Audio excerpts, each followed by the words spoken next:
A lot of questions have been asked about the suspect's employment status. We're going to look at that to see if it had anything to do with the horrific acts and the events that he perpetrated. However, that's part of the ongoing investigation. However, I will tell you, he was not terminated, and he was not in the process of being terminated. So hopefully we're going to put that piece of this to rest, but this is what we know as of this moment. Emergency communications dispatched officers to this call at 4:08 p.m. It included police, fire, EMS, which is Emergency Medical Services, and our Virginia Beach Sheriff's Office deputies to a report of shots being fired in Building 2. Within 2 minutes, the first officers arrived on scene. Now, when I say on scene, that's outside the building. Now, this is a huge building, and we had no idea where the suspect was. We had no idea what the extent of the shots being fired call really included. But they were there within 2 minutes.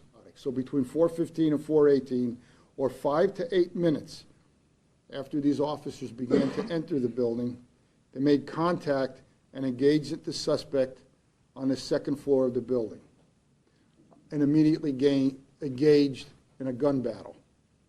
I've been asked on a couple of occasions how long. I can't tell you how many minutes shots were being fired. I can tell you that in the police world, anything more than 3 to 5 shots is a long gun battle. That's what was happening.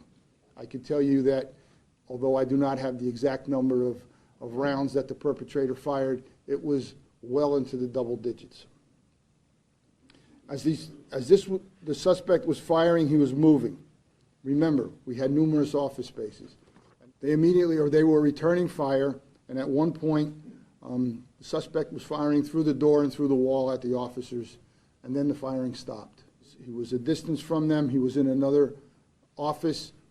They realized the need to enter that office so that he would not then escape and perpetrate more violence on that second floor. So they had to figure a way to breach the door in a tactically safe and sound way. That's not an easy decision to make. There's an individual on the other side of the door. He has a gun. He just shot one of your officers. That officer was wounded at about 4:19 during the exchange of gunfire. Now we have to breach the door. They had to come up with a plan to do that. They did. They did not hear any gunfire inside that particular office. They eventually breached the door.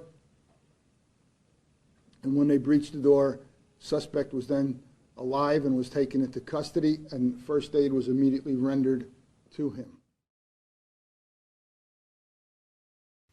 Hey, NBC News viewers, thanks for checking out our YouTube channel. Subscribe by clicking on that button down here and click on any of the videos over here to watch the latest interviews, show highlights, and digital exclusives. Thanks for watching.